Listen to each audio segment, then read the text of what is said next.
The stone that followed hikers, Hokkaido, Japan.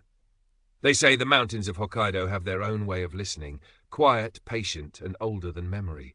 But on a cool October afternoon in 2017, 4 hikers discovered that sometimes the mountains respond. It began with the soft crunch of leaves, the kind of sound you hear all the time on the trail and never think twice about. But this time, it came from behind them. Slow, steady, rhythmic.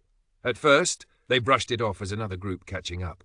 But when they turned, the forest was empty, just swaying birch trees and pale shards of sunlight cutting through the branches. Then, the sound again. Crunch, crunch, crunch. One of them laughed nervously and shined a flashlight down the sloping trail, even though it was still early afternoon. That's when they saw it, a perfectly round stone, no larger than a melon, sitting on the path. Nothing strange, until it trembled. Just once. Just enough for dust to shift around its base. They froze. Stones don't tremble. When they backed away, the stone rolled forward. Not fast, not dramatic, just a slow, deliberate movement, as if deciding where to go. The hikers exchanged uneasy glances, tried to convince each other it was just gravity. But that explanation shattered when the stone continued rolling uphill. Uphill. They tested it, walked a few steps. The stone followed, stopped. It stopped, turned a corner on the trail.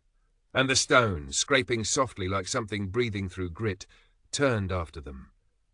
They tried to leave it behind, speeding up until they were almost jogging, heartbeats ticking louder than the wind. Yet when they looked back, the stone was still there, rolling, climbing, following with uncanny patience, never losing pace, never falling behind. By the time they reached a clearing overlooking a valley, panic had given way to something deeper. A sense that whatever this was, it wasn't trying to harm them.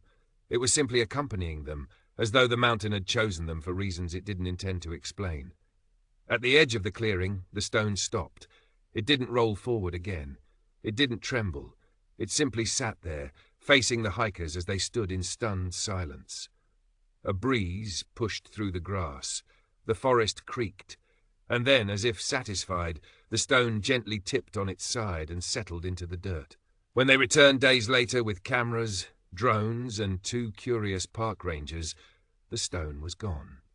But the hikers swear that on quiet days, when the wind rolls down from the mountains just right, they still hear that soft, steady crunch behind them. If you enjoyed this story, don't forget to like, share, and subscribe to help the channel grow.